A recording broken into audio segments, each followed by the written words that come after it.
เมื่อย่ำหลังนั้นผู้หญิงคนในก่อสังลัดดินนั่งเสื่อมันนั้นว่ามันเด็กกับสืบน้องไส้มันปั่นนั่งเสื่อมันในเย้าย่ำหลังนั้นนั่งเสื่อมันก่อนไปตั้งนัดอีสังผู้หญิงคนในก่อลัดเสืออยู่ซึ่งนั้นที่นั่งติดขลาดว่ามันมีผัวอยู่ในก่อสังลัดเสียอีกผู้หญิงคนในสังว่าเขาติดปันติกับสืบปันซูนะสู่กับสืบหาเขาเล่นน่ะผู้หญิงคนในตึกลัดดินนั่งเสื่อมันอยู่นั่งก้อยหนังเก่าไส้เสื่อมันสังไรฮอดมาถึงที่ในเสียเยาก็สั่งให้มาเอกหลับอันหมดซุ้มเขาเป็นที่ห้องการเนอะจะที่เบิ้นหักก็หักเว้ยมันใส่สลัมมันได้ก็ย้อนผู้หญิงก็ในอันเดียวนอกใส่มันอับอันนั่งซื้อมันนั่นน่ะก็ในก่อนเนียดยงทางพิษที่มันใส่กำเหลี่ยความผัดอีกหนึ่งคาพอเลี้ยงเหลือในเงินสู้สุ่มไรเว้ยนี่อันเสียมันใส่ก็สั่งให้ไปเข้าห้องการกว่าอยู่เยาแต่ผู้หญิงก็ในก็ย้อนปัวหาโผมันไม่นั่งปอเลี้ยงใหญ่เขาเลยสู้กับไรเยาปอเลี้ยงเขาวันเมื่อไหร่จะลำแก้มแก้วอะไรมาฮ่ากวยคิลิงอะฮะก็เขาถึงก้อนหนึ่งจากนั้นบางเผาวันเมื่อไหร่เขาตีสลัมต่างที่ต่างแลนมากก็เป็นไรเออนะส่วนมันก็ตีลักเขาว่าย้อนปึกเก่าในเหลี่ยเฮ็ดนั่นเสียสังไรตันมากขึ้นดีซึ่งมันอันจะลำใส่กำลงเขามานั่นส่วนหาถือหมูซุ่มเขาปวดเรือนะเย้าที่หาโผมันไม่นั่งก็ได้มันเจอการมันยี่หลงไม่เนี่ยเรามันใจก็จังนั้นว่าปอเลี้ยงเขาไว้สกัดของเขาเลยเหตุการณ์ที่ในห้องการปอเลี้ยงเขาเนี่ยหน้าไผ่ตาปอเลี้ยงเขาเต็มมีเผามาเอากว่าเขาอยู่เขาว่าเด้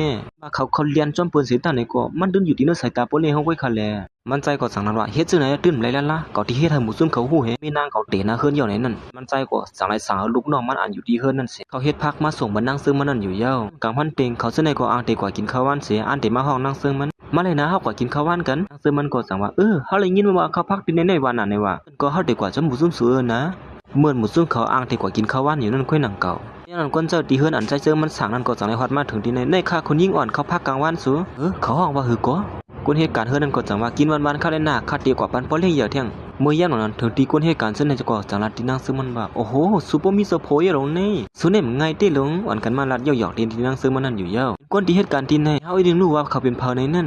เมื่อย่ำนั้นคนเจ้านั้นก็จังไรเอาเขานั้นมาปั่นใจซึ่งมันเหมือนกันหนังเก่าปอเลี้ยงค่ะเฮ็ดเหมือนหนังปอเลี้ยงเฮาสั่งนั้นเย้าค่ะนะเขาว่านกว่าปันคนยิ่งอ่อนเหมือนเสื้อหนังปอเลี้ยงเฮาสั่งนั้นเย้าค่ะใจจังถามว่าหมูซุ่มเขาสองหู้เย้าหือว่าเขามีโผอยู่ในนั้นไม่ได้เหมือนเล็บหู้เย้าเขานะหลีว่าปอจะเดินก็สูบบอกมือเหี้ยก่อนล่ะมันใจก็เปลี่ยนยินซุ่มมันหลุดเป็นในเสียมือแก่หลอมก็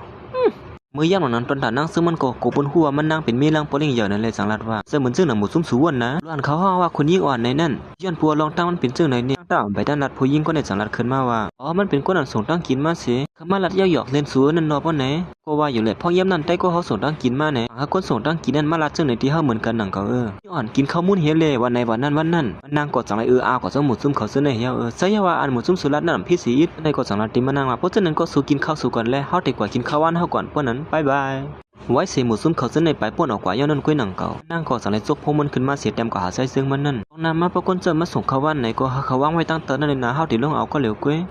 ยเฮ็ดนั่นเสียมันนางก็สั่งให้กีหอเขาว่านั่นเสียตาบกำเหลียวเมื่อย่ามันนางกินเยาตัวหลีงามเยาเสียดีกว่าล่างก็เขามันอยู่นั่นก้อยหนังเก่ายันนั่นสั่งเลยมาทุบหันเสือใส่ซึ่งมันโอ้สุกมาฮันนี่มาล่างก็เขาเหมือนกันหนังเก่าเนี่ยเนาะสิเลยมันนางกูบนหูเยาก็เขาสมาเหมือนกันเมื่อย่าหนังนั้นมันนั่งสั่งเลยลาที่ใจซึ่งมันนั่นว่าเพราะฉะนั้นก็มาเลยเฮาติดล่างพระสูได้อยู่ในสั่งเลยมาหาแมนเสือเสียกระดาลงขึ้นมาว่าเฮ้ยก็เขาสุดสองก้นได้เหมือนกันเวลานี่อย่าพิลัดนะว่าสุดทั้งสองในเป็นว่าหมูซุ่มก้นให้การจะในทางเทิมที่นั่นตูเขาตั้งสองอยู่นั่นก้อยหนังเก่าย้อนปัวมันใจเขาสึกซิเมียเลยอันเดลัดเน่นั่งซื้อมันจังนั้นว่าใช่ยาว่าทั้งสองก็ซื้อมาเขาลั่นเลียวกันนี่เป็นล้อมสั่งถูกเตี้ยเนาะสูว่าซึ่งในก็สั่งแล้วเจอเตี้ยนี่ก็สั่งอะไรก็เขาเจอมันเสียกว่าล่างเป็ดในอยู่ยาวก็โยเป็นไม่นั่งปอเลี้ยงเยอะเลยนะมันก็จังหือยุ่มเห็นอันเดียวย่านนั้นลูกน้องใส่เสื้อมันก็จังไรไปขมามันใจเสียแล้วว่าเลยหับใส่ดีห้องเห็นสั้นซ้อมทีนึงปอเลี้ยงเขาก็โฮมซ้อมเขาในว่าย่านนั้นมันใจจังนั้นว่าอับหลหับลิพิหมอกนั่นมันใจวนอะไรขึ้นมาว่าสั้นซ้อมทีนั้นเป็นห้องเห็นเตียนมีนางมาเลยสุดมานั่นที่มีนางสุดจันมันนั่นสองเจ้าแล้วอย่าขาปอเลี้ยงคนหับคนเหตุการณ์ที่นั้นก็เขาสุดที่นั้นมาเหมือนกันหล่อนไม่นางสุดเลยไม่ให้การที่นั้นก็ย้อนปัวคู่ดินกับสืบมาปานแรกเขาเลยไม่ให้การที่ในเขาเพราะฉะนั้นก็เฮาเด็กเขาก็โฮมซ้อมเขาอยู่เพราะนั้นใจจังนั้นว่าที่เฮามีนางมันกว่าซ้อมในยาวเมื่อย่านนั้นเขาทั้งสองก็สั่งให้ขึ้นกามาเสียอันเดีกว่านั่นจังลำซูมันจะตื่นเต้นไว้ล่ะพอถึงที่ห้องเฮียนเย้าเขากว่าทบคู่เฮานะก็ไรสังติมีรองอย่าไปสังนางก็สั่งไรละเด่นใจเสริมมันเมื่อพ่อนมันนางป้าตองนั่นคู่เขาในเสรีต่อมันนางน่ะเมื่อพ่อนเฮาป้าตองนั่นโรงเฮียนเฮาขึ้นลือกำลีเลยมีคู่ก้นในจอยแถมเฮาไว้เลยส่วนที่เฮาเลยสุดจันเฮียนมันนั่นนะนางก็สั่งไรละเด่นใจเสริมมันหลอนคู่เขาลีต่อมันนางกะหือเมื่อพ่อนมันนางป้าตองนั่นพวกคู่ก้นในจอยแถมเฮาเลยเฮาสั่งไรสุดจันมานะฉะนั้นก็สูกว่าหาล้านไว้เลยนะเฮาติห้องเขากว่ากินข้าวซ้อมเฮานั่นคือที่เป็นการยินซ้อมสูนั่นหลอนสุป้าตองนั่นเรียบได้ทุกข้าปีเสือเนาะเฮาว่าหลอนทุกข้านั้นได้ไว้สิก่อนละก้อยกันมันป่นมาอย่างก็มือเหลียวนั่นแต่อย่าไปรัดถึงขึ้นละใจเสื่อมันจังว่าที่ไหนมีเผอห่อว่าหักไว้ในตัวอินนึงดูหักไว้ลัดแห้งๆหรอตึกลัดลอยอยู่นั่นลัดแห้งเห็นอินโลมันนั่งก่อสั่งขึ้นลัดแทงกำนึงว่าหักเอ้ยเนี่ยเหมือนมันใจอะไรยินจังนั้นก็สั่งอะไรเงาคอนั่งซึ่งมาเหี่ยวกงเฮ็ดนั่นเฮ็ดนี่นั่น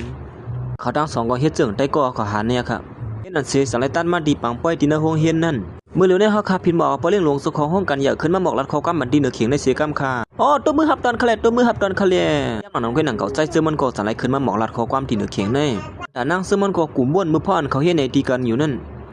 มานั่งเขาบ้วนอยู่ห้างก็เหลียวมันสิเฮ้ยเขาว่าบ้วนอีสังหลังในดีเนื้อปังป้อยสื่อเสียงอย่าลงซึ่งไหนย่ำหนังนั้นผู้หญิงจะน่าจะอ่อนกันแล้วโอ้โหห้องเฮียนเฮาเนี่ยปอเลี้ยงสื่อเสียงอย่าห้างลีว่าห้างเลี้ยวเนาะมาหบจอมเนี่ยเขาในห้างลีว่าห้างเลี้ยวห้างลีซื้อเนื้อแคบห้างเขาก่อนหม้อพร้อมไปตันเตนะเฮือนอย่างก็ยศสัวผู้หญิงก็ได้สั่งว่าผู้ชายคนนั้นมักมีเขาในเตนะเฮือนลอยๆยิบเนี่ยเตนะเฮือนหรอกเขาไปเตะแล้วเฮาว่าแต่ซึ่งนั้นเฮาก็มีตื้อตามมันอยู่ในป้อนนั้นยามหลังนั้นนางเสื้อมันก่อมละได้สั่งถ่อมซุ่มเขาซึ่งนั้นอุบกันอยู่นั่นเสมานั่งก็สั่งไล่ไปออกปางป้อยกว่าสั่งไล่อ่อนเอาคู่เขามาตีเสียงเขาพักอันเตมาเลี้ยงคู่เขานั่นมันเหมือนในคาติเลี้ยงเขาคู่เฮาคันนะคู่เฮาเสือแถมเลยคาอะไรกว่าเหตุการณ์ที่นั่นคู่เขาสั่งละตีมันนั่งว่าสุดตึกว่าเหตุการณ์ก้วยเลือนดำไปออกปานเฮาเลี้ยงเล่นน่ะถ้าเขามีเงินเก็บอยู่อีออดหนังเก่าค่าอย่าไปไม่ซะค่าคู่สิ่งนั้นยังเงินเลือนค่า1 เดือน 50,000ก่อนเขาเอาคู่เขาคู่